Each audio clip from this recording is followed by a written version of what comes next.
Hello friends, स्वागत है आप सभी का हमारे यूट्यूब चैनल ये सबसे क्लासेस में। तो फ्रेंड्स, आज की इस वीडियो में हम लोग ग्रुप डी का साइंस का इम्पोर्टेंट क्वेश्चंस देखने वाले हैं। ऐसा क्वेश्चंस जो हमेशा एग्ज़ाम में रिपीट हुआ है, ठीक है। और आज का जो क्वेश्चन है टोटल 400 प्लस क्वेश्चंस रहने वाले। सारा क्वेश्चन एग्ज़ाम ओरिएंट क्वेश्चन रहेगा, हाई स्कोरिंग क्वेश्चन सारा रहेगा, ठीक है। तो चलिए दोस्तों, बिना किसी देरी का हम लोग वीडियो को शुरू करेंगे। इसमें जो है फिजिक्स, बायोलॉजी और केमिस्ट्री तीनों सब्जेक्ट्स के क्वेश्चंस रहेंगे। और ये जो है वो क्वेश्चंस आपका वन लाइनर के रूप में रहेगा, ठीक है। एमसीक्यू के रूप में नहीं रहेगा। हम लोग केवल क्वेश्चन और आंसर देखने वाले हैं। तो चलिए शुरू करेंगे वीडियो को। और वीडियो को शुरू करने से पहले एक बार आप लोग ये जान लें कि आप लोग का जो है एग्ज़ाम का डेट कब से है, 3 अगस्त से 21 अगस्त के बीच। और आज का जो डेट है दोस्तों शायद 26 है, यानी कि आज डेट 26 है। अभी रात के 10-11 बज रहे होंगे, यानी कि 27 हो गया। तो लगभग आपका जिनका भी 3, 4, 5 का जो एग्ज़ाम जिनका होगा उनका सीटी भी आउट हो गया होगा, ठीक है। इस डेट में जिनका एग्ज़ाम होगा उनका सीटी भी आउट हो गया होगा, तो वो आपको मैसेज भी आ जाएगा। आप चाहें तो आप वेबसाइट में जाके चेक कर सकते हैं, ठीक है। तो चेक करते रहिएगा, किसी भी दिन आपका एग्ज़ाम रह सकता है, तो एग्ज़ाम तो छोड़ना नहीं है। और चलिए हम लोग क्वेश्चंस की ओर चलते हैं सारा, ठीक है। तो देखिए दोस्तों, सारा क्वेश्चंस इंपॉर्टेंट रहेगा, ठीक है। क्या है क्वेश्चंस? देखिए क्वेश्चंस बायलैंग्वेज है, ठीक है, लेकिन हम लोग केवल हिंदी में करेंगे। अगर आप इंग्लिश में देखना चाहते हैं तो आप इंग्लिश में भी पढ़ सकते हैं, ठीक है, कोई दिक्कत नहीं, पूरा क्लीन और क्लियर दिखेगा। चलिए क्वेश्चन क्या है? चुंबक के बाहर चुंबकीय क्षेत्र रेखाएं किस दिशा में होती है? तो किस दिशा में होती है? उत्तर से दक्षिणी ध्रुव, ठीक है। आप लोग को पता होगा चुंबक साउथ और नॉर्थ होता है, ठीक है। तो बाहर का जो होता है वो नॉर्थ से साउथ होता है, ठीक है। लेकिन अंदर का बात होगा तो अंदर साउथ से नॉर्थ होता है, ठीक है। तो देखिए अगला क्वेश्चन क्या है? चुंबक के भीतर चुंबकीय क्षेत्र रेखाएं किस दिशा में होती है? तो दक्षिण से उत्तर। भीतर और बाहर का खेल है यहाँ पे। बाहर रहा तो उत्तर से दक्षिण, ठीक है, और भीतर रहा तो साउथ से नॉर्थ, यानी कि दक्षिण से उत्तर। नेक्स्ट क्वेश्चन है दोस्तों, विद्युत धारा के चुंबकीय प्रभाव की खोज किसने की थी? तो किसने की थी? हैंस क्रिश्चियन और स्टेड। किसने की थी? हैंस क्रिश्चियन और स्टेड। चलिए अगला क्वेश्चन देखेंगे हम लोग दोस्तों, क्या है? एक लंबी सीधी धारावाही परिनालिका के भीतर चुंबकीय क्षेत्र कैसा होता है? तो कैसा होता है? सभी बिंदुओं पर समान होता है। कैसा होता है दोस्तों? सभी बिंदुओं पर समान। अगला क्वेश्चन है, विद्युत जनरेटर किस सिद्धांत पर कार्य करता है? तो विद्युत जनरेटर दोस्तों किस पर कार्य करता है? विद्युत चुंबकीय प्रेरण पर, ठीक है। चलिए, यानी कि इलेक्ट्रोमैग्नेटिक इंडक्शन पर, ठीक है। चलिए नेक्स्ट क्वेश्चन देखेंगे दोस्तों, क्या है हमारा? सीधे धारावाही चालक के चारों ओर चुंबकीय क्षेत्र की दिशा ज्ञात करने के लिए किस नियम का प्रयोग किया जाता है? तो दक्षिण हस्त अंगुष्ठ नियम, ठीक है, यानी कि राइट हैंड थंब रूल। तो दोस्तों देखिए, जिस टॉपिक से ज़्यादा वेटेज है उस टॉपिक के हिसाब से इसमें क्वेश्चन सारा ऐड है, तो आप सारा देख लीजिएगा। चलिए क्या है? चुंबकीय क्षेत्र में धारावाही चालक पर लगने वाले बल की दिशा ज्ञात करने के लिए किस नियम का उपयोग किया जाता है? तो फ्लेमिंग का वाम हस्त नियम, ठीक है। क्या है यहाँ पे? देख लीजिए, बल की दिशा है, ठीक है। तो बल की दिशा तो लेफ्ट हैंड हो जाएगा, ठीक है, याद रखिएगा इसको। चलिए अगला क्वेश्चन की ओर हम लोग चलेंगे।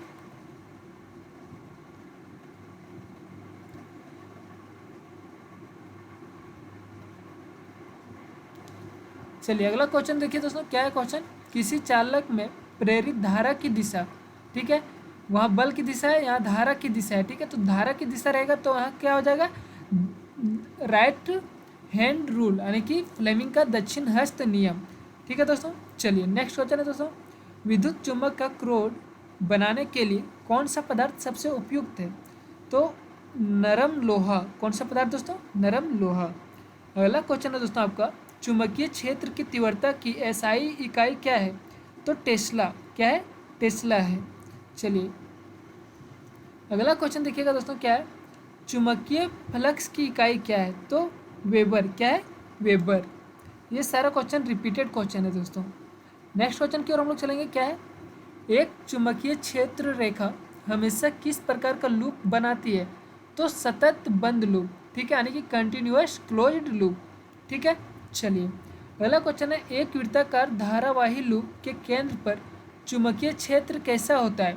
तो अधिकतम तथा तल के लंबवत, ठीक है, यानी कि maximum and perpendicular of the plane, ठीक है। अगला क्वेश्चन है, यदि परिनालिका के फेरों की संख्या बढ़ा दी जाए तो चुंबकीय क्षेत्र पर क्या प्रभाव पड़ता है। क्या दोस्तों, यदि परिनालिका के फेरों की संख्या बढ़ा दी जाए तो चुंबकीय क्षेत्र पर क्या प्रभाव पड़ता है, तो यह जो है बढ़ जाता है। क्या प्रभाव पड़ता है, बढ़ जाता है। आपका ज़्यादा क्वेश्चन जो है दोस्तों इसी तरह रहता है थ्योरी टाइप में, ठीक है, तो ध्यान दीजिएगा। अगला क्वेश्चन है, चुंबकीय क्षेत्र की उपस्थिति का पता लगाने के लिए किस उपकरण का उपयोग किया जाता है। तो चुंबकीय कंपास का उपयोग किया जाता है। किसका उपयोग किया जाता है फ्रेंड्स, चुंबकीय कंपास। चलिए फ्रेंड्स, नेक्स्ट क्वेश्चन देखिए, दो चुंबकीय क्षेत्र रेखाएं कभी क्या नहीं कर सकती है, तो एक दूसरे को काट नहीं सकती है, ठीक है। क्या है, दो चुंबकीय जो रेखाएं हैं वो एक दूसरे को जो है काट नहीं सकती है, ठीक है। चलिए अगला है, एक छड़ चुंबक के चारों ओर चुंबकीय क्षेत्र सबसे अधिक कहाँ होता है, तो ध्रुवों पर होता है। कहाँ पर होता है, ध्रुवों पर, ध्रुव मतलब किनारे पर, ठीक है। चलिए, चुंबकीय बल की प्रकृति कैसी होती है, तो आकर्षक तथा प्रतिकर्षक दोनों होती है, ठीक है। यानी कि जब सेम पोल सटाते तो जो है वो प्रतिकर्षक होता है, अगर डिफरेंट रहेगा तो वो चिपक जाता है, ठीक है, यानी कि आकर्षक होता है। अगला क्वेश्चन देखिएगा दोस्तों, क्या है, पृथ्वी का चुंबकीय उत्तरी ध्रुव किस भौगोलिक ध्रुव के पास स्थित है, तो भौगोलिक दक्षिणी ध्रुव के पास, ठीक है। नेक्स्ट क्वेश्चन है दोस्तों, चुंबकीय क्षेत्र में धारावाही चालक पर लगने वाला बल किस कारक पर निर्भर नहीं करता है, तो ये दोस्तों आपका जो हो जाएगा चालक के द्रव्यमान पर निर्भर नहीं करता है, ठीक है दोस्तों। अगला क्वेश्चन है दोस्तों, कौन सा लेंस हमेशा आभासी, सीधा तथा छोटा प्रतिबिंब बनाता है, तो अवतल लेंस, ठीक है दोस्तों। क्या हो जाएगा, अवतल लेंस। देखिए दोस्तों, लेंस और मिरर, ठीक है, इससे जो है क्वेश्चन हमेशा रहेगा, ठीक है, तो इससे कुछ भी क्वेश्चन रह सकता है, तो सारा क्वेश्चन हम लोग देखेंगे।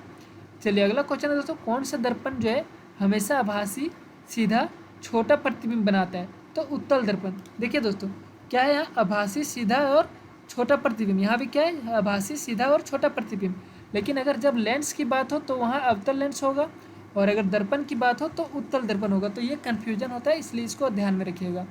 चलिए नेक्स्ट क्वेश्चन देखिए दोस्तों, क्या है हमारा, मानव नेत्र लेंस की फोकस दूरी परिवर्तन किसकी क्रिया के कारण होता है, तो सिलियरी मांसपेशियों की क्रिया के कारण, ठीक है, सिलियरी मांसपेशियाँ। चलिए अगला क्वेश्चन देखेंगे फ्रेंड्स, गोलीय दर्पण की वक्रता त्रिज्या आर और फोकस दूरी एफ के बीच क्या संबंध है, तो आर बराबर क्या हो जाता है दोस्तों, 2f, ठीक है। क्या हो जाता है, आर बराबर 2f, या फिर आप इसको ऐसे भी लिखते हैं एफ बराबर r/2, ठीक है। तो ऑप्शन के हिसाब से आपको देखना है, ठीक है, जो भी ऑप्शन में रहेगा।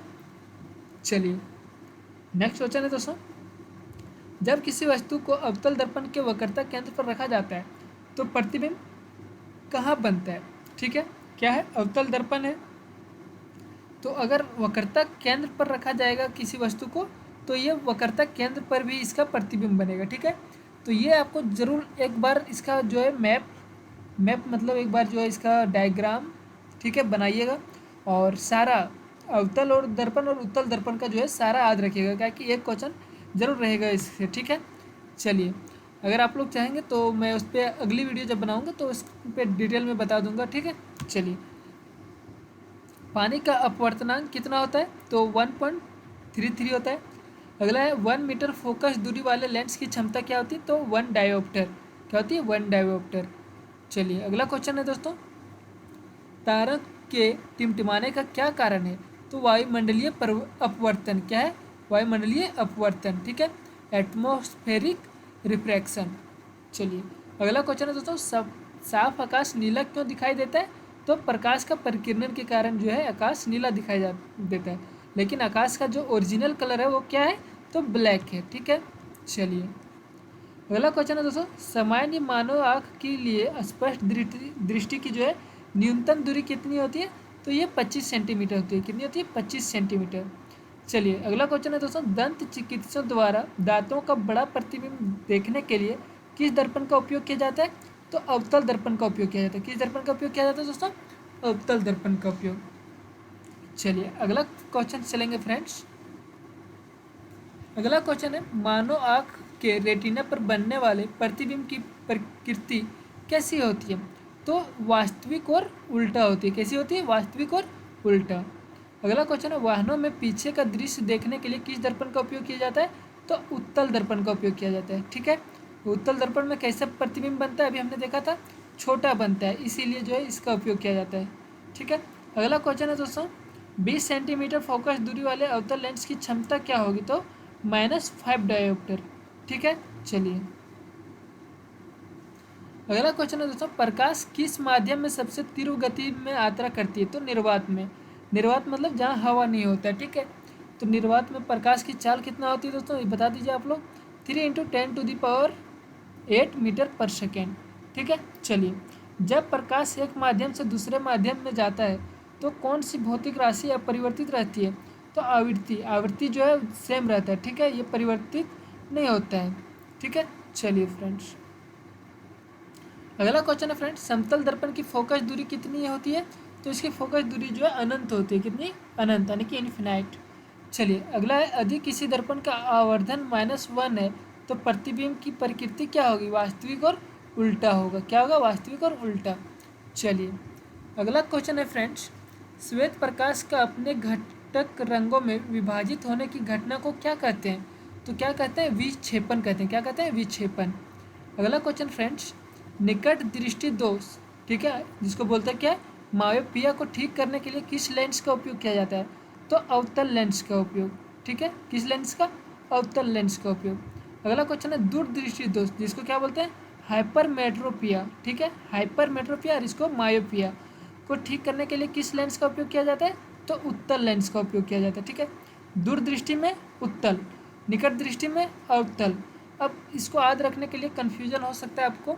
ठीक है, तो आप एक चीज़ देख सकते हैं, क्या? निकट है। ठीक है, निकट में कितना लेटर है? 1 2 3। और दूर है, दूर में कितना लेटर है? 1 2, यानी कि जो छोटा है इसमें छोटा वाला, तो छोटा। उत्तल में देखिए, उत्तल में कितना है? 1 2 3, 3 डिजिट है। तो इससे आप लोग थोड़ा सा कनेक्ट कर सकते हैं।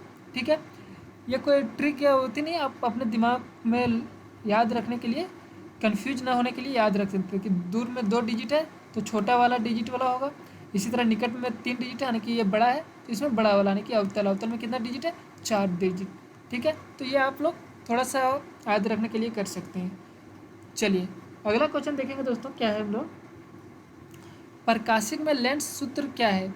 तो लेंस सूत्र दोस्तों 1/f बराबर 1/v माइनस 1/u, इसको क्या बोलते हैं? लेंस का फार्मूला बोलते हैं। ठीक है, और दर्पण फार्मूला क्या होता है दोस्तों? तो 1/f = 1/v + 1/u। ये जो है दोस्तों, ये दर्पण सूत्र है। क्या है? दर्पण सूत्र है ये। और ये जो है दोस्तों, वो क्या है? लेंस सूत्र है। ठीक है, तो ये याद रखिएगा, यहाँ माइनस है और यहाँ प्लस है। चलिए अगला क्वेश्चन इसकी ओर हम लोग करेंगे दोस्तों, क्या है? प्रिज्म से गुजरते समय श्वेत प्रकाश का कौन सा रंग सबसे अधिक मुड़ता है? तो बैंगनी। ठीक है, प्रिज्म से जब प्रकाश गुजरता है तो सबसे ज़्यादा कौन सा मुड़ता है? तो बैंगनी मुड़ता है। चलिए अगला क्वेश्चन है दोस्तों, प्रिज्म से गुजरते समय श्वेत प्रकाश का कौन सा रंग सबसे कम मुड़ता है? तो लाल। कौन सा? लाल। अगला क्वेश्चन है, लेंस की क्षमता की और फोकस दूरी के बीच का संबंध? तो P = 1/f। ठीक है, P बराबर क्या हो जाएगा? 1/f। अगला क्वेश्चन है दोस्तों, खतरे के संकेत में लाल रंग की बत्ती का उपयोग क्यों किया जाता है? तो इसका परिकिरण सबसे कम होता है। ठीक है, इसीलिए, यानी कि ये जो है दोस्तों बहुत दूर से ही दिख जाता है। ठीक है, लाल कलर। चलिए अगला क्वेश्चन है दोस्तों, रेगिस्तान में मृग मरीचिका के लिए कौन सी घटना जिम्मेदार है? तो पूर्ण आंतरिक परावर्तन।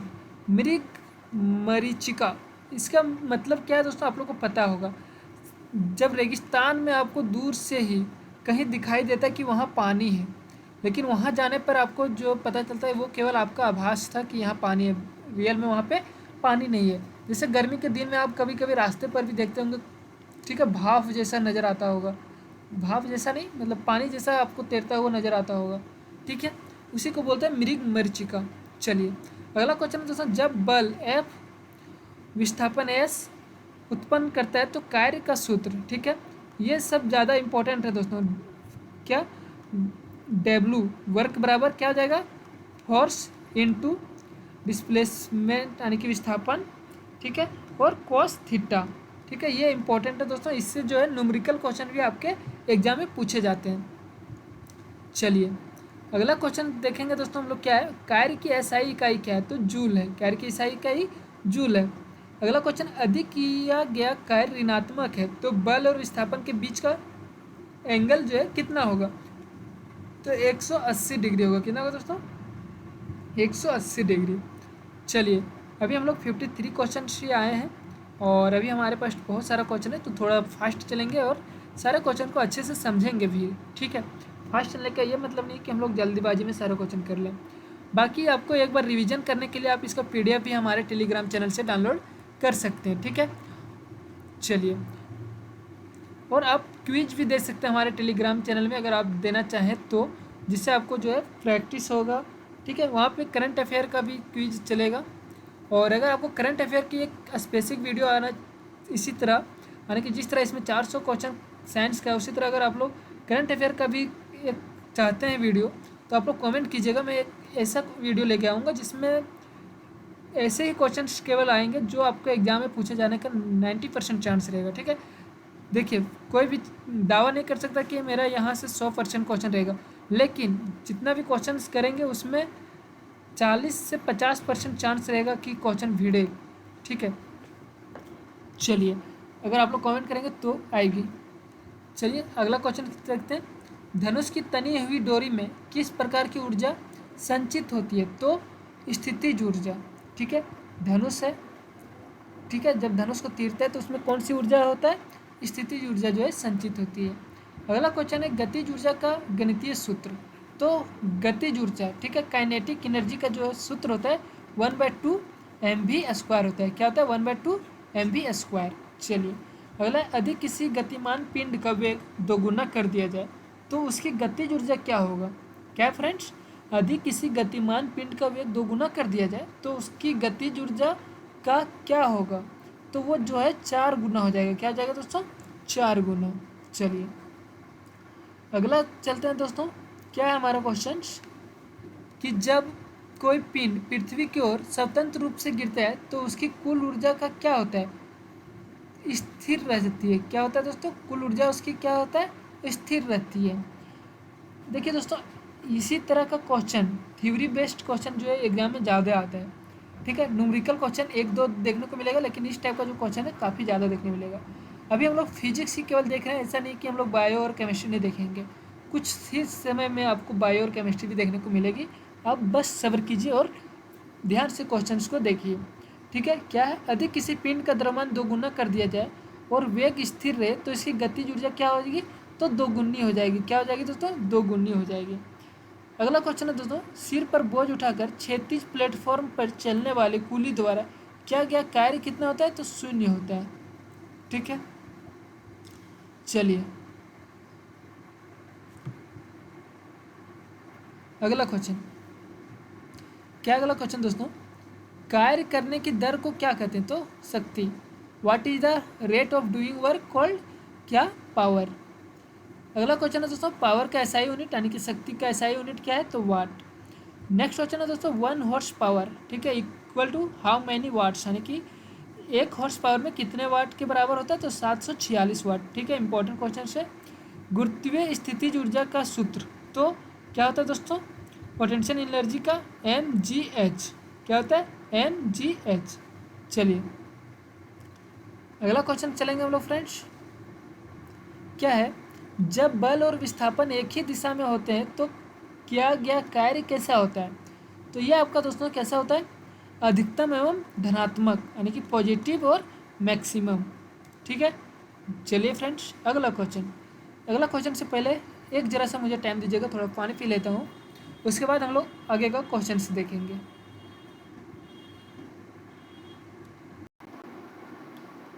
चलिए फ्रेंड्स, आ चुका हूँ मैं आगे का क्वेश्चन देखने के लिए। क्या है अगला क्वेश्चन, ऊर्जा संरक्षण का नियम क्या है, तो ऊर्जा संरक्षण का नियम क्या है, ऊर्जा को ना तो बनाया जा सकता है और ना ही नष्ट किया जा सकता है। ठीक है, इसी को बोलते हैं ऊर्जा संरक्षण नियम। इस क्या कहना है दोस्तों, energy can neither be created और नॉर डिस्ट्रॉयड। ठीक है, ये केवल जो है एक जगह से दूसरे में ट्रांसफ़र हो सकता है। ठीक है, अगला क्वेश्चन है दोस्तों, जब किसी पिंड को लंबवत ऊपर फेंका जाता है तो उच्चतम बिंदु पर उसकी स्थितिज ऊर्जा क्या होती है? तो अधिकतम होती है। क्या होती है दोस्तों? अधिकतम। ठीक है, चलिए नेक्स्ट क्वेश्चन की ओर हम लोग चलेंगे फ्रेंड्स।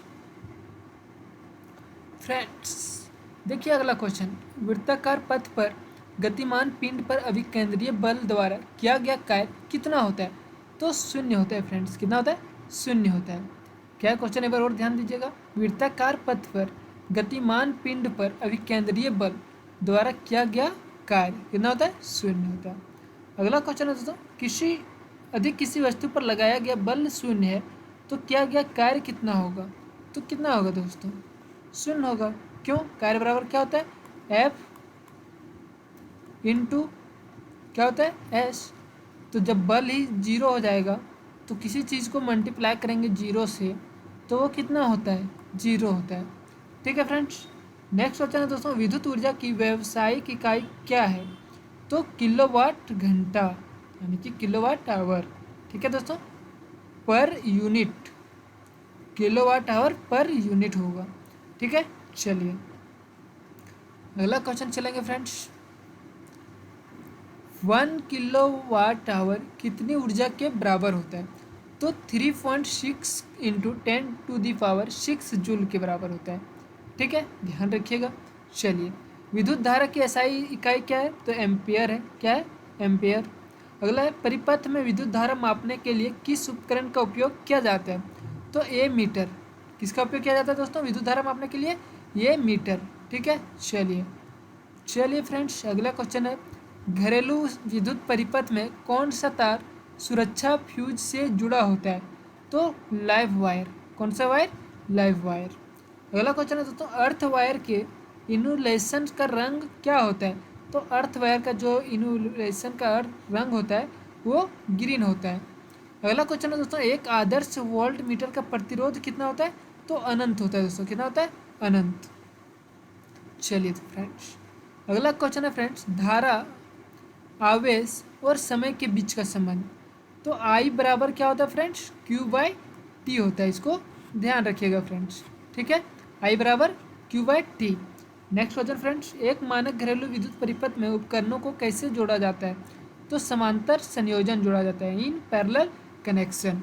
ठीक है, चलिए अगला क्वेश्चन फ्रेंड्स, विद्युत विभवांतर की इकाई क्या है? तो वोल्ट है। ठीक है फ्रेंड्स, चलिए अगला क्वेश्चन फ्रेंड्स, तो देखिए दोस्तों नेक्स्ट क्वेश्चन हमारा, उस नियम का नाम बताइए जो स्थिर ताप पर विभवांतर को अनुक्रमानुपाती होता है। तो ओम का नियम। ठीक है, चलिए 12 यानी कि 12 वोल्ट के विभवांतर पर 2 कूलम यानी कि 2 कूलम के आवेश को स्थानांतरित करने में किया गया कार्य कितना होगा? तो 24 जूल। कितना होगा? 24 जूल। चलिए फ्रेंड्स नेक्स्ट क्वेश्चन की ओर हम लोग चलते हैं। क्या है फ्रेंड्स, विद्युत प्रतिरोध की एसआई इकाई क्या है? ओम है। क्या है? ओम। ये वाला ओम नहीं है। ठीक है, ओम है। चलिए, वोल्टेज V और धारा I के संदर्भ में विद्युत शक्ति P का सूत्र यानी कि पावर, तो क्या होता है? विद्युत धारा इंटू वोल्टेज यानी कि V इंटू I। ठीक है, चलिए फ्रेंड्स हम लोग देखेंगे अगला क्वेश्चन फ्रेंड्स, परिपथ में विद्युत धारा की उपस्थिति और दिशा का पता लगाने के लिए किस उपकरण का उपयोग किया जाता है? तो गैल्वेनोमीटर का उपयोग किया जाता है। किसका उपयोग किया जाता है फ्रेंड्स? गैल्वेनोमीटर का। किस चीज़ में? तो परिपथ में विद्युत धारा की उपस्थिति और दिशा का पता लगाने में। चलिए फ्रेंड्स नेक्स्ट क्वेश्चन की ओर हम लोग चलेंगे। देखिए अगला क्वेश्चन हमारा क्या है फ्रेंड्स, जूल के नियम के अनुसार, ठीक है, धारा का ऊष्मीय प्रभाव किस कारक पर निर्भर करता है? तो ये दोस्तों धारा के वर्ग पर निर्भर करता है। किस पर? यानी कि I² पर। ठीक है, चलिए अगला क्वेश्चन दोस्तों, विद्युत चालकता की एसआई इकाई क्या है? तो विद्युत चालकता की एसआई इकाई जो है सीमेंट प्रति मीटर। क्या है दोस्तों? सीमेंस प्रति मीटर। ठीक है, चलिए नेक्स्ट क्वेश्चन है दोस्तों, किसी तार की लंबाई दोगुनी करने पर उसके प्रतिरोध पर क्या प्रभाव पड़ता है? तो प्रतिरोध जो है दो गुना हो जाता है। क्या हो जाता है दोस्तों? दो गुना। ठीक है, चलिए नेक्स्ट क्वेश्चन हम लोग देखेंगे क्या है। किसी तार का अनुप्रस्थ काट का क्षेत्रफल दोगुना करने पर उसके प्रतिरोध का क्या होता है? तो वह जो दोस्तों क्या हो जाता है? आधा हो जाता है। क्या हो जाता है? प्रतिरोध आधा। अगला क्वेश्चन है प्रतिरोधिकता की इकाई क्या होता है? तो ओम मीटर। क्या होता है? ओम मीटर। चलिए अगला क्वेश्चन की ओर हम लोग बढ़ेंगे। क्या है? विद्युत बल्ब का फिलामेंट बनाने के लिए किस पदार्थ का उपयोग किया जाता है? तो टंगस्टन का उपयोग किया जाता है। ठीक है, जो पहले हम लोग का बल्ब होता था रेड वाला, ठीक है, उसके अंदर आपको एक वायर दिखता होगा पतला पतला। ठीक है, यानी कि जब बल्ब फ्यूज होता था तो वो वायर टूट जाता था, और वो जो वायर होता था दोस्तों किसका होता था? टंगस्टन का। ठीक है, चलिए विद्युत बल्ब के फिलामेंट में टंगस्टन का उपयोग क्यों किया जाता है? उच्च गलनांक के कारण, यानी कि ज़्यादा लोड पड़ने पे वो आराम से फ्यूज हो जाता है और कोई नुकसान नहीं होता है इसी के कारण। ठीक है, चलिए फिलामेंट के जीवन को बढ़ाने के लिए विद्युत बल्बों में कौन सी गैस भरी जाती है? नाइट्रोजन और आर्गन। ठीक है, दोनों में से कोई भरा जाता है एक। चलिए फ्रेंड्स नेक्स्ट क्वेश्चन की ओर चलेंगे हम लोग। क्या है? भारतीय घरों में आपूर्ति की जाने वाली प्रत्यावर्ती धारा AC, ठीक है, यानी कि अल्टरनेटिंग करंट की आवृत्ति कितनी होती है? तो 50 हर्ट्ज। कितना? 50 हर्ट्ज से होती है। नेक्स्ट क्वेश्चन है फ्रेंड्स, कौन सा उपकरण रासायनिक ऊर्जा को विद्युत ऊर्जा में परिवर्तित करता है? तो कौन सा? तो विद्युत सेल, यानी कि बैटरी, इलेक्ट्रिक सेल और बैटरी। ठीक है, जो क्या करता है दोस्तों? रासायनिक ऊर्जा को विद्युत ऊर्जा में परिवर्तित करता है। चलिए अगला क्वेश्चन है फ्रेंड्स, धारा के ऊष्मीय प्रभाव पर आधारित विद्युत परिपथों में प्रयुक्त सुरक्षा उपकरण क्या है? तो फ्यूज है। ठीक है दोस्तों, यानी कि देखते हैं फ्यूज उड़ जाता है जब भी वोल्टेज कम बेसी या कुछ भी बिजली कड़कता है तो फ्यूज उड़ जाता है। ठीक है, जिससे हमारा ज़्यादा नुकसान नहीं होता है। अगर वो नहीं होता तो हमारा सारा लाइट पंखा खराब हो जाता है। ठीक है, चलिए एक विद्युत फ्यूज तार में क्या गुण होने चाहिए? उच्च प्रतिरोध एवं कम गलनांक।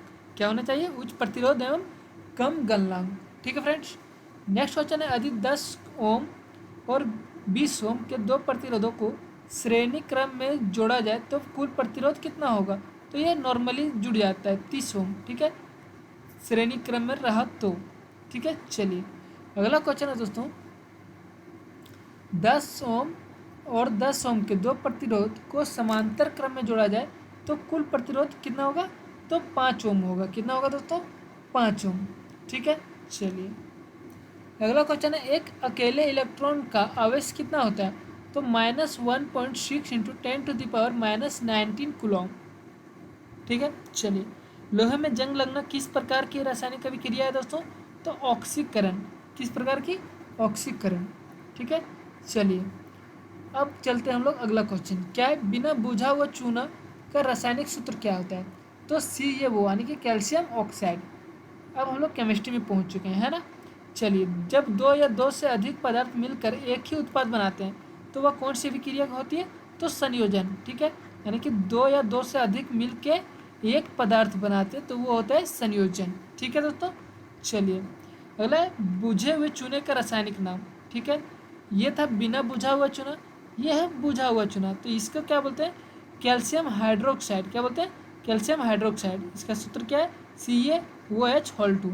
ठीक है, चलिए फ्रेंड्स अगला क्वेश्चन है दोस्तों, अम्ल और क्षार के बीच लवण एवं जल बनने वाली अभिक्रिया को क्या कहते हैं? तो उदासीनीकरण। ठीक है, क्या कहता है? उदासीनीकरण। नेक्स्ट क्वेश्चन है दोस्तों, जंग का रासायनिक नाम क्या है? तो Fe2O3 इंटू XH2O। ठीक है, यानी कि इसका नाम क्या है? तो हाइड्रेट फेरिक ऑक्साइड। क्या है? हाइड्रेट फेरिक ऑक्साइड, यानी कि Fe2O3 इंटू XH2O। ठीक है, चलिए अगला है, लोहे पर जस्ता चढ़ाकर जंग से बचाने की प्रक्रिया क्या कहलाती है? तो असद लेपन या गैल्वेनाइजेशन। ठीक है, चलिए नेक्स्ट क्वेश्चन दोस्तों, जब एक अभिकारक टूटकर सरल उत्पादों में बदल जाता है तो वह कौन सी अभिक्रिया कहलाती है? तो अपघटन अभिक्रिया कहलाती है। कौन सी अभिक्रिया? अपघटन। ठीक है, चलिए फ्रेंड्स अगला क्वेश्चन की ओर बढ़ेंगे हम लोग, है ना। टाइम हो रहा है, नींद भी लग रहा है, लेकिन इसे हम लोग कभी कंप्लीट कर लेंगे ताकि जो है अगला दिन हम लोग कुछ और पढ़ सकें। क्वेश्चन है दोस्तों, प्राकृतिक गैस का जलना किस प्रकार की अभिक्रिया का उदाहरण है? तो ऊष्माक्षेपी अभिक्रिया। किस प्रकार की अभिक्रिया? ऊष्माक्षेपी अभिक्रिया। चलिए अगला है फोटोसिंथेसिस जो है किसका उदाहरण है, यानी कि प्रकाश संश्लेषण जो है किसका उदाहरण है? तो ऊष्मा शोषीय अभिक्रिया का उदाहरण। किसका? ऊष्मा शोषीय अभिक्रिया। ठीक है, नेक्स्ट क्वेश्चन हम लोग चलेंगे दोस्तों, जब हाइड्रोजन गैस ऑक्सीजन के साथ मिलकर पानी बनाती है तो यह कौन सी अभिक्रिया है? तो संयोजन अभिक्रिया है। ठीक है, और H+O2 मिलकर बनाता है क्या है, सॉरी H2O बनाता है ना, 2H+O मिलके H2O बनाता है, तो दो मिलके एक बना रहा है। ठीक है, तो ये मिल रहा है, संयोजन हो जाएगा। ठीक है, चलिए क्या अपचयन अभिक्रिया के दौरान क्या होता है? तो हाइड्रोजन का जुड़ना और ऑक्सीजन का हटना होता है। ठीक है, इसको ध्यान रखिएगा। क्या है? रिडक्शन। क्या है? रिडक्शन में क्या होता है? तो हाइड्रोजन इसमें जुड़ता है और ऑक्सीजन निकलता है, यानी कि H+ होता है और ऑक्सीजन जो है माइनस होता है। ठीक है, यानी निकलता है। ठीक है, चलिए नेक्स्ट क्वेश्चन देखेंगे फ्रेंड्स, वह अभिक्रिया जिसमें ऑक्सीकरण और अपचयन दोनों साथ साथ होता है वह क्या कहलाती है? तो रेडॉक्स रिएक्शन कहलाती है। क्या कहलाती है दोस्तों? Redox reaction. अगला क्वेश्चन है दोस्तों, जब जिंक तनु सल्फ्यूरिक अम्ल से अभिक्रिया करता है तो कौन सी गैस निकलती है? तो H2 यानी कि हाइड्रोजन गैस निकलती है। ठीक है, चलिए फ्रेंड्स क्या है, लेड नाइट्रेट और पोटेशियम आयोडाइड की अभिक्रिया से बनने वाले अवक्षेप का रंग क्या होता है दोस्तों? तो पीला रंग का होता है। क्या होता है? पीला रंग, है ना। चलिए फ्रेंड्स एक सेकेंड, चलिए नेक्स्ट क्वेश्चन की ओर हम लोग बढ़ेंगे फ्रेंड्स, वसा एवं तेल युक्त पदार्थ को विकृत गंधिता से बचाने के लिए क्या मिलाया जाता है? तो एंटीऑक्सीडेंट मिलाया जाता है। क्या मिलाया जाता है दोस्तों? एंटीऑक्सीडेंट। चलिए अगला, आलू के चिप्स पैकेट में ऑक्सीकरण रोकने के लिए कौन सी गैस भरी जाती है? तो नाइट्रोजन गैस। आप लोग चिप्स लिए होंगे 5 रुपये का, पैकेट इतना बड़ा होगा, ठीक है, आप हाथ से लिए होंगे पूरा भरा भरा लग रहा होगा, लेकिन खोलने के बाद जो है उसमें इतना सा ही चिप्स नज़र आता है। तो इधर जो बाकी फुला फुला रहता है उसमें क्या रहता है? तो नाइट्रोजन गैस रहता है। क्या रहता है? Nitrogen gas. ठीक है, अगला क्वेश्चन है, चूना पत्थर का रासायनिक सूत्र क्या है? तो CaCO3। ठीक है, क्या है? Calcium carbonate. ठीक है दोस्तों, चूना पत्थर का रासायनिक सूत्र। चलिए नेक्स्ट क्वेश्चन चलेंगे फ्रेंड, सूर्य के प्रकाश में रखने पर सिल्वर क्लोराइड धूसर क्यों हो जाता है? धूसर मतलब ग्रे। ठीक है, ग्रे कलर का क्यों हो जाता है? तो सिल्वर धातु हो जाता है। ठीक है, चलिए सिल्वर धातु होने के कारण जो है वो ग्रे कलर का हो जाता है। नेक्स्ट क्वेश्चन फ्रेंड्स, नमक और पानी के मिश्रण को अलग करने के लिए कौन सी विधि उपयुक्त है? तो वाष्पीकरण। ठीक है, नमक अगर पानी में आप लोग नमक घोल दिए, ठीक है, इसमें पानी इसमें नमक घोल दिए, अगर हम लोग आग दे देंगे नीचे से तो पानी जो है वाष्प बन के उड़ जाएगा, बच जाएगा क्या? नमक। तो वाष्पीकरण, है ना। चलिए क्या है दोस्तों, हरा किस प्रकार कोलोडाइल विलयन का उदाहरण है? सॉरी हरा लिखा हुआ नहीं, कोहरा है। क्या है? कोहरा। तो किस प्रकार का कोलोडाइल विलयन का उदाहरण है? तो गैस एवं द्रव। ठीक है, कोहरा द्रव में भी रहता है और गैस में भी। चलिए फ्रेंड्स अगला क्वेश्चन है हमारा, किस प्रकार के मिश्रण में सभी घटक पूरी तरह एक समान होते हैं? तो समांगी मिश्रण में। ठीक है फ्रेंड्स, चलिए पानी में चौक का पाउडर किस प्रकार से मिश्रण का एक उदाहरण है? तो निलंबन। किस प्रकार का मिश्रण? निलंबन का। ठीक है, एक उदाहरण है। अगला क्वेश्चन है दोस्तों, पीतल किन धातुओं का समांगी मिश्रण? ठीक है, तो पीतल, पीतल, पीताजी ऐसे होता है, ऐसे होता है पिताजी। ठीक है, इससे हम लोग याद रखते हैं, पी से पीतल, ठीक है, ता से तांबा और जा से जस्ता। ठीक है, यानी कि तांबा और जस्ता मिलकर क्या बनाता है? तो पीतल बनाता है। ठीक है, ब्रॉन्ज क्या किन धातु से मिलकर बनाता है दोस्तों? तो तांबा और टीन। ठीक है, अगला है, क्वथनांक के अंतर के आधार पर घटकों को अलग करने की प्रक्रिया क्या कहलाती है फ्रेंड्स? तो आसवन सॉरी क्या कहलाती है, आसवन कहलाती है फ्रेंड्स। चलिए थोड़ा फास्ट करें क्या, ठीक है थोड़ा सा हम लोग फास्ट करते हैं, टाइम ज़्यादा ले रहा है और क्वेश्चन हमारे पास ज़्यादा है, ठीक है। और टाइम के कारण नींद भी आ रहा है, रात के 11:45 हो रहा होगा लगभग, ठीक है। चलिए क्या प्राकृतिक रंगों या स्याही से रंगों को अलग करने के लिए किस तकनीक का उपयोग किया जाता है, तो क्रोमेटोग्राफी का उपयोग किया जाता है। किस तकनीक का उपयोग किया जाता है दोस्तों, क्रोमेटोग्राफी। चलिए अगला क्वेश्चन है दोस्तों, air is an example of what type of mixture, यानी कि वायु किस प्रकार के मिश्रण का उदाहरण है, तो गैसों का सममांगी मिश्रण। किस प्रकार का, तो गैसों का सममांगी मिश्रण का उदाहरण है। नेक्स्ट क्वेश्चन फ्रेंड्स, दूध किस प्रकार के कोलाइडल विलयन का उदाहरण है, तो इमल्सन यानी कि दरों में दरो, ठीक है। चलिए फ्रेंड्स नेक्स्ट क्वेश्चन देखते हैं हम लोग क्या है। मटमैला पानी किस प्रकार का मिश्रण है, तो विषमांगी मिश्रण है, ठीक है।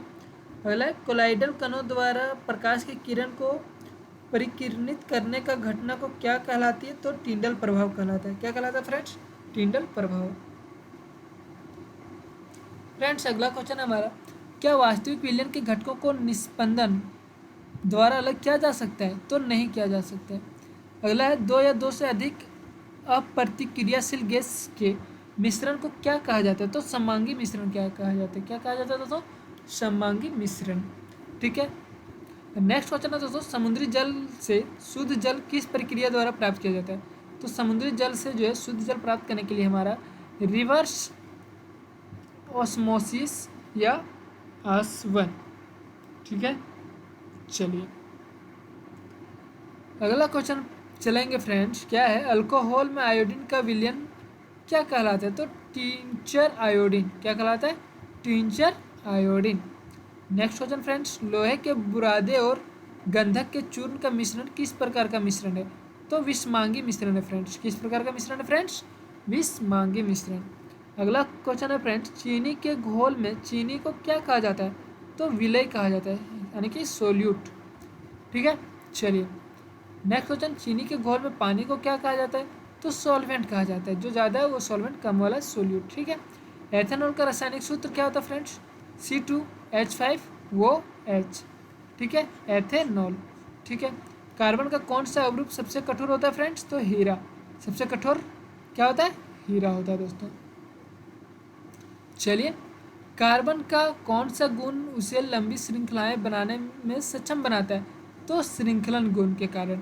नेक्स्ट क्वेश्चन है, कार्बोक्सिलिक अम्लों में जो कौन सा क्रियात्मक समूह पाया जाता है, किसमें, कार्बोक्सिलिक, यानी कि क्या हो जाएगा, COOH, ठीक है फ्रेंड्स।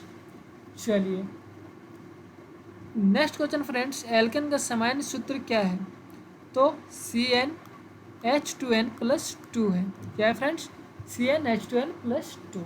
चलिए नेक्स्ट है फ्रेंड्स, एल्किन, तो इसका बता दीजिए CnH2n, और एल्काइन तो CnH2n-2, ठीक है। ये तीनों याद रखिएगा, ये इम्पोर्टेंट नहीं है क्योंकि ये इजी वाला, लेकिन फिर भी याद रखिएगा, कभी कभी इजी पूछ देता है और वो कंफ्यूज कर देता है हम लोग को।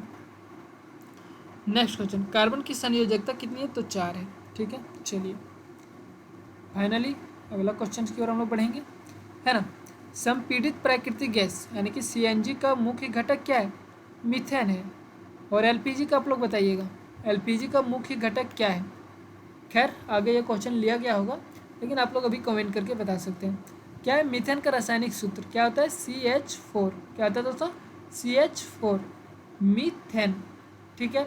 चलिए फ्रेंड्स, ओ माय गॉड मुझे नींद आ रही है, लेकिन चलिए इसको ख़त्म कर ही देते हैं। चलिए फ्रेंड्स, क्या है, सबसे तरल संतृप्त हाइड्रोकार्बन कौन सा है, तो सबसे तरल जो है सरल संतृप्त हाइड्रोकार्बन वो मीथेन है फ्रेंड्स। कौन सा है, मीथेन, ठीक है। चलिए एथीन का रासायनिक सूत्र क्या है, तो C2H4, और एथाइन का रासायनिक सूत्र क्या है, तो C2H2, ठीक है। ये जो है उसी फार्मूला से निकला है, एथीन, ठीक है। और ये है एथाइन, थीन है यानी कि एल्किन वाला है, CnH2n, तो एथिन कितना होता है, मिथ एथ, ठीक है। तो एथिन 2 होता है, तो अगर C2 हो गया तो H कितना हो जाएगा, 2 दूना 4, और यहाँ एथाइन है तो C2 है तो H कितना हो जाएगा, तो CnH2n-2 होता है, तो 4 - 2 कितना होता है, 2, तो वही H2, ठीक है। ये इजी है, याद रखिएगा थोड़ा। चलिए नेक्स्ट क्वेश्चन, संतृप्त हाइड्रोकार्बन में किस प्रकार का बंध होता है, तो एकल सहसंयोजक बंध होता है। नेक्स्ट है एल्किन में किस प्रकार का बंध होता है, तो एल्किन में आपका द्विसंयोजक बंध होता है, क्या है, द्विसहसंयोजक बंध होता है, सॉरी, ठीक है। एल्काइन में, तो एल्काइन में यानी कि ट्रिपल बॉन्ड, ठीक है। चलिए इसमें सिंगल बॉन्ड होता है, ठीक है, इसमें डबल बॉन्ड होता है, इसमें जो है ट्रिपल बॉन्ड होता है, ठीक है। चलिए नेक्स्ट क्वेश्चन, एल्कोहल में कौन सा क्रियात्मक समूह, ठीक है, तो एल्कोहल में OH होता है, कौन सा, OH। चलिए नेक्स्ट क्वेश्चन है, एल्डिहाइड में कौन सा क्रियात्मक समूह पाया जाता है। एल्डिहाइड में -CHO, माइनस ये नहीं है दोस्तों, ठीक है, इसको माइनस नहीं बोलिएगा, ये है किसी से जुड़ने वाला, ठीक है, CHO। चलिए अगला, कीटोन में कौन सा क्रियात्मक समूह पाया जाता है, तो COOH, सॉरी COO होता है, COOH किसा होता है, तो कार्बोक्सिलिक का, ठीक है। चलिए सिरके में कौन सा अम्ल पाया जाता है, तो एसिटिक अम्ल पाया जाता है, ठीक है। ये आप लोग याद रखिएगा, सारा का बहुत इंपॉर्टेंट होगा, ठीक है। तो चलिए नेक्स्ट क्वेश्चन चलते हैं फ्रेंड्स, क्या है, एथेनॉल की सोडियम के साथ अभिक्रिया करने पर कौन सी गैस निकलती है, हाइड्रोजन गैस निकलती है, ओके। क्या है फिर, CH3COOH का रासायनिक नाम क्या है, तो C, कार्बन कितना है, 1 2, तो एसिटिक अम्ल हो जाएगा, ठीक है। चलिए नेक्स्ट क्वेश्चन, LPG गैस का मुख्य रूप से कौन सा हाइड्रोकार्बन उपयोग किया जाता है, तो ब्यूटेन का उपयोग किया जाता है ना। चलिए फ्रेंड्स नेक्स्ट क्वेश्चन बढ़ेंगे हम लोग, क्या है फ्रेंड्स, प्राकृतिक गैस का मुख्य घटक मीथेन, प्राकृतिक गैस का मुख्य घटक मीथेन। पेंसिल के नोक में कार्बन का कौन सा अवरूप पाया जाता है, तो ग्रेफाइट पाया जाता है, ठीक है। और आप लोग को पता होगा कि ग्रेफाइट जो है विद्युत का क्या है, सुचालक है, क्या है दोस्तों, सुचालक। तो बोलिएगा केवल ग्रेफाइट थोड़ी बहुत होता है, लेकिन ग्रेफाइट जो है अधातु है, और एक मात्र ऐसा धातु है जिसमें विद्युत जो है धारा प्रवाहित होती है, ठीक है। चलिए कार्बन का एक कौन सा अवरूप विद्युत का सुचालक है, ये आ गया क्वेश्चन, तो ग्रेफाइट। क्या बोल रहा है, कार्बन का एक कौन सा जो अवरूप है विद्युत का सुचालक है, तो ग्रेफाइट, है ना। चलिए फ्रेंड्स, और हम लोग अभी जितना पढ़े उतना और है लगभग, ठीक है। चलिए लास्ट में जो है क्वेश्चन रिवीजन के तौर पर लगभग रिपीटेड क्वेश्चन होगा, तो वो से हम लोग फास्ट में करेंगे, लेकिन जहाँ तक हम लोग का हो सके वो हम लोग समझते हुए करेंगे, है ना। तो फ्रेंड्स नेक्स्ट क्वेश्चन हम लोग देखेंगे ना। चलिए अभी मोदी जी का मैं बोल के फ्रेंड्स याद हो गया, लेकिन मैं हमेशा दोस्तों बोलता हूँ, आज फ्रेंड्स बोल रहा हूँ, क्यों, क्योंकि मोदी जी ने अभी रील डाली थी हेलो फ्रेंड्स, जैन जी लोगों से कनेक्ट करने के लिए, तो मैं भी आप लोग के साथ कनेक्ट करने के लिए फ्रेंड्स का यूज करूँगा मोदी की तरह, ठीक है। तो चलिए फ्रेंड्स, कांच काटने के लिए कार्बन का कौन सा अवरूप का उपयोग होता है, तो हीरा का उपयोग होता है, ठीक है। कांच काटने के लिए किसका उपयोग होता है, हीरा का उपयोग। सामान्यतः किन यौगिक के गलनांक एवं क्वथनांक कम होते हैं फ्रेंड्स, तो सहसंयोजक यौगिक जो होते हैं इसके गलनांक एवं क्वथनांक जो है कम होते हैं, ठीक है। ओके चलिए, क्या फ्रेंड्स, किसी हाइड्रोकार्बन में क्रियात्मक समूह जोड़ने की प्रक्रिया क्या कहलाती है, तो क्रियात्मक समूह का समावेशन कहलाती है, क्या कहलाती है, क्रियात्मक समूह का समावेशन। ओके नेक्स्ट क्वेश्चन दोस्तों, चींटी के डंक में कौन सा अम्ल पाया जाता है, इजी क्वेश्चन है फ्रेंड्स, तो फॉर्मिक अम्ल पाया जाता है, कौन सा अम्ल, फॉर्मिक अम्ल। इसके बाद है फॉर्मिक अम्ल का रासायनिक सूत्र, तो क्या होता है, HCOOH होता है, क्या होता है फ्रेंड्स, HCOOH, है ना। चलिए कौन सी गैस चूने के पानी को दूधिया बना देती, तो कार्बन डाइऑक्साइड, है ना। चलिए थोड़ा सा नेक्स्ट क्वेश्चन की ओर बढ़ेंगे हम लोग फास्ट, और थोड़ा स्पीड बढ़ाते हैं ना। चलिए क्या है, कार्बन डाइऑक्साइड का रासायनिक सूत्र इजी वाला है, CS यानी कि CO2। नेक्स्ट है NaHCO3 का सामान्य नाम क्या है, तो इसका सामान्य नाम बेकिंग सोडा है, और वैसे देखें तो सोडियम हाइड्रोकार्बोनेट, ठीक है। चलिए वाशिंग सोडा का रासायनिक सूत्र है, तो Na2CO3 × 10H2O है, ठीक है। चलिए अगला क्वेश्चन है, शीतल पेय में कौन सा का प्रयोग किया जाता है? तो कार्बोनिक अम्ल का। उदासीन विलयन का पीएच मान कितना होता है? 7 होता है। अगला है दोस्तों, अम्लीय विलयन में कौन सा संकेतक लाल होता है? तो नीला लिटमस। ठीक है, इसका याद रखने का ट्रिक है अनीला। अब बोलिएगा नीला क्या होता है? तो देखो भाई, यह से हो गया हमारा अम्ल, नी से हो गया हमारा नीला, और ला से हो गया हमारा लाल। इसका मतलब जो है अम्ल क्या करेगा? नीला लिटमस को लाल करेगा। क्या करेगा फ्रेंड्स? नीला लिटमस को लाल करेगा अम्ल। ठीक है, और ये जो है हमारा दोस्तों अम्लीय विलयन, इससे जो है लाल तो है, तो क्या हो जाएगा? नीला हो जाएगा। सॉरी, अम्लीय विलयन में कौन सा संकेत लाल हो जाता है? ओ हाँ ठीक है, क्वेश्चन क्या बोल रहा है? कौन सा संकेत लाल होता है? तो नीला जो है वो लाल होता है ना। चलिए, मैं थोड़ा सा कंफ्यूज हो रहा था कि लाल नीला उल्टा मतलब, है ना। चलिए अगला फ्रेंड्स क्वेश्चन, क्षारीय विलयन में कौन सा संकेत नीला होता है? तो लाल, जस्ट अपोजिट है ना। नींबू में कौन सा अम्ल पाया जाता है? तो साइट्रिक अम्ल पाया जाता है। दही में तो लैक्टिक अम्ल पाया जाता है। ठीक है, ये सब इंपॉर्टेंट है अम्ल से लेके। और आगे देखेंगे हम लोग तो इमली में टार्ट्रिक अम्ल पाया जाता है, अंगूर में टार्ट्रिक अम्ल पाया जाता है। ठीक है, टमाटर में ऑक्जेलिक अम्ल पाया जाता है। तो ये सब आप लोग के लिए नॉर्मली याद होगा। अगर नहीं भी याद होगा तो आप लोग क्या करना है, कुछ नहीं याद करना है थोड़ा सा, है ना, क्योंकि एग्जाम में इसी टाइप का क्वेश्चन आता है। ये मत सोचेगा ये इजी क्वेश्चन है, अब ऐसे क्वेश्चन नहीं आते हैं। ठीक है, ऐसा कुछ नहीं है, बस क्वेश्चन यही आने वाला है। चलिए अगला है, पालक में कौन सा अम्ल है? तो ऑक्जेलिक अम्ल। पीएच 7 से कम होने पर क्या होता है? तो अम्लीय होता है, और 7 से अधिक होने पर बेसी होता है। बेसी मतलब क्या होता है? क्षारीय। ठीक है, कड़वा। इसके बाद है दोस्तों, कॉस्टिक सोडा किस क्षार का सामान्य नाम है? तो NaOH यानी कि सोडियम हाइड्रोक्साइड। ठीक है, इसका जो है क्या नाम है सामान्य नाम? यानी कि कॉस्टिक सोडा जो है इस क्षार का सामान्य नाम है। ठीक है, चलिए अब 200 में हम लोग पहुँचने वाले हैं। तो क्या है दोस्तों, कॉस्टिक पोटास किस क्षार का सामान्य नाम है? तो KOH यानी कि पोटेशियम हाइड्रोक्साइड। ठीक है, जब कोई अम्ल किसी धातु से अभिक्रिया करता है तो कौन सी गैस बनती है? तो हाइड्रोजन गैस बनती है। ठीक है, अम्ल जो है धातु से अभिक्रिया करेगी, हाइड्रोजन गैस बनेगी। ठीक है, इसको जरा याद रखिएगा। ठीक है, अभी फास्ट सुनिएगा, याद नहीं रहेगा तो भूल जाइएगा, इसलिए थोड़ा आराम से ही चलते हैं, कोई जल्दबाजी नहीं है ना। चलिए, जब कोई अम्ल किसी कार्बोनेट से अभिक्रिया करता है तो कौन सी गैस निकलती है? कार्बन डाइऑक्साइड निकलती है। ठीक है, चलिए नेक्स्ट क्वेश्चन है, जब कोई अम्ल किसी बाइकार्बोनेट से अभिक्रिया करता है तो कौन सी गैस निकलती है? तो कार्बन डाइऑक्साइड गैस निकलती है ना। चलिए फ्रेंड्स, नेक्स्ट है, जठर रस का कौन सा अम्ल पाया जाता है? यानी कि जठर रस में कौन सा अम्ल पाया जाता है? तो HCl यानी कि हाइड्रोक्लोरिक अम्ल। अब हम लोग आ चुके हैं लगता है बायो में, है ना। चलिए, सामान्यतः एंटासिड के रूप में किस पदार्थ का उपयोग किया जाता है? तो MgOH होल्ट यानी कि मैग्नीशियम हाइड्रोक्साइड का उपयोग।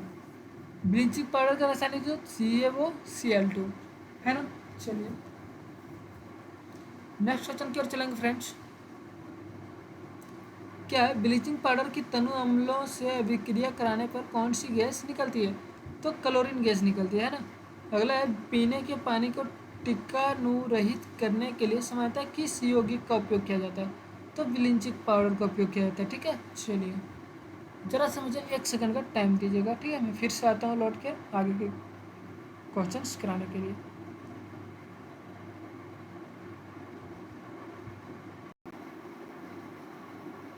है ना। चलिए नेक्स्ट क्वेश्चन चलेंगे फ्रेंड्स, थोड़ा फास्ट चलेंगे। ठीक है, क्या जीवन की मूल संरचनात्मक क्रियात्मक इकाई क्या है? तो सेल। ठीक है, कोशिका की खोज किसने की थी? रॉबर्ट हुक ने। केंद्र कोशिका में के जो है केंद्र की खोज किसने की? तो रॉबर्ट ब्राउन ने, है ना। चलिए नेक्स्ट क्वेश्चन है, तो कोशिका का ऊर्जा यानी कि पावर हाउस किसे कहा जाता है? तो माइटोकॉन्ड्रिया। कोशिका का रसोई घर किसे कहा जाता है? तो हरित लवक। ठीक है, फास्ट। चलिए, प्रोटीन संश्लेषण के लिए कौन सा कोशिकांग उत्तरदायी है? तो राइबोसोम। ठीक है, कोशिका की आत्महत्या थैली किसे कहा जाता है? तो लाइबोसोम। ठीक है, राइबो है यहाँ लाइबो है। ठीक है, इंपॉर्टेंट है, ये सब याद रखिएगा। चलिए अगला क्वेश्चन है, किस कोशिकांग में अनुवांशिक पदार्थ पाया जाता है? तो केंद्रक में। ठीक है, फास्ट चलते हैं। अगला, कोशिका का नियंत्रण किसे कहा जाता है? तो केंद्रक को कहा जाता है। कौन सी संरचना केवल पादप कोशिका में पाई जाती है? तो कोशिका भित्ति जो है वो केवल पादप कोशिका में ही पाई जाती है। ठीक है, चलिए पौधों का हरा रंग कौन सा वर्णक प्रदान करता है? तो क्लोरोफिल। ठीक है, क्लोरोफिल के कारण जो है पौधों का पत्ता जो है हरा होता है। ठीक है, अगला क्वेश्चन चलेंगे। पादप कोशिका में जल, भोजन या अवशिष्ट पदार्थों का संग्रह किसे यानी कि किस कोशिका में होता है? तो रसधानी में होता है ना। चलिए, जंतु कोशिका की सबसे बड़ी यानी कि सबसे बाहरी परत कौन सी होती है? तो कोशिका झिल्ली। ठीक है, पेड़ पौधे में जो सबसे बाहर होता है उसको क्या बोलते हैं? कोशिका झिल्ली बोलते हैं। ठीक है, पैकेजिंग में स्राव में कौन सा कोशिका सहायता करता है? तो गोल्जी तंत्र। ठीक है, चलिए अगला, कोशिका विभाजन के समय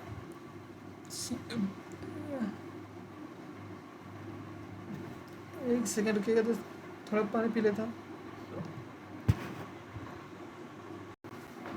तो ठीक है, क्या कोशिका विभाजन को के समय स्पिंडल तंतु किस कोशिकाओं द्वारा बनाते हैं? यानी कि सेंट्रीयोल द्वारा। ठीक है, मुझे हिचकी क्यों आ रही है? चलिए नेक्स्ट क्वेश्चन फास्ट चलते हैं। किस प्रकार का कोशिका विभाजन दो समान पुत्री कोशिकाएं उत्पन्न करती है? तो समसूत्री विभाजन। ठीक है, नेक्स्ट क्वेश्चन है जनन कोशिका में किस प्रकार का कोशिका विभाजन होता है? तो अर्धसूत्री विभाजन। तो दोस्तों लग रहा है मैं इतना ही कर पाऊंगा क्योंकि मुझे हिचकी आ रही है। ठीक है यार, क्वेश्चन चलिए थोड़ा सा देख लेता ताकि मैं एक काम करता हूँ, इसका PDF जो आपको टेलीग्राम में मैं अपलोड कर देता हूँ। ठीक है, तो आगे आप लोग कर लीजिएगा। ठीक है, चलिए कुछ क्वेश्चन देख देता हूँ। कोशिका के भीतर उपस्थित तरल पदार्थ को क्या कहते हैं? तो कोशिका द्रव कहते हैं। कोशिका सिद्धांत का किस वैज्ञानिक ने प्रतिपादित किया? तो स्लाइडेन एवं स्वान। ठीक है, चलिए सभी कोशिकाएं पूर्ववर्ती कोशिका से उत्पन्न होती है या किसने कहा? तो क्या रडलॉफ विरखो। ठीक है, चलिए हरे पौधों द्वारा भोजन बनाने की प्रक्रिया क्या कहलाती है? प्रकाश संश्लेषण। प्रकाश संश्लेषण के दौरान कौन सी गैस निकलती है? तो ऑक्सीजन। प्रकाश संश्लेषण के दौरान कौन सी गैस ग्रहण करती है पौधा? तो कार्बन डाइऑक्साइड ग्रहण करती है ना, ऑक्सीजन छोड़ता है और कार्बन डाइऑक्साइड ग्रहण करता है। ठीक है, प्रकाश संश्लेषण के लिए कौन सा वर्णक आवश्यक है? तो क्लोरोफिल। ठीक है, प्रकाश संश्लेषण किन कच्चे पदार्थों की आवश्यकता होती है? तो कार्बन डाइऑक्साइड एवं जल की आवश्यकता होती है। ठीक है, पौधों में जल एवं खनिजों का परिवहन कौन सा उत्तक करता है? तो जाइलम करता है। ठीक है, चलिए अगला क्वेश्चन है पौधों में निर्मित भोजन का परिवहन कौन सा उत्तक करता है? तो फ्लोएम करता है। तो दोस्तों चलिए मैं इतना ही करता हूँ। ठीक है, बाकी आप लोग आगे का जो है वो क्वेश्चन कर लीजिएगा। टेलीग्राम में आपको PDF मिलेगा, इसका लिंक आपको डिस्क्रिप्शन में मिल जाएगा, वहाँ से आप लोग ज्वाइन हो जाइएगा। ठीक है, मिलेंगे अगली वीडियो में, तब तक के लिए बाय एंड टेक केयर। जय हिंद, जय भारत। इसके लिए मैं माफ चाहूँगा कि मैं बीच में छोड़ रहा हूँ क्योंकि मुझे थोड़ा हिचकी हो रही है और टाइम भी हो गया है, तो कोशिश करूँगा मैं फिर बाद में आपको इस क्वेश्चन को कवर करूँगा। ठीक है, चलिए बाय, टेक केयर, जय हिंद, जय भारत।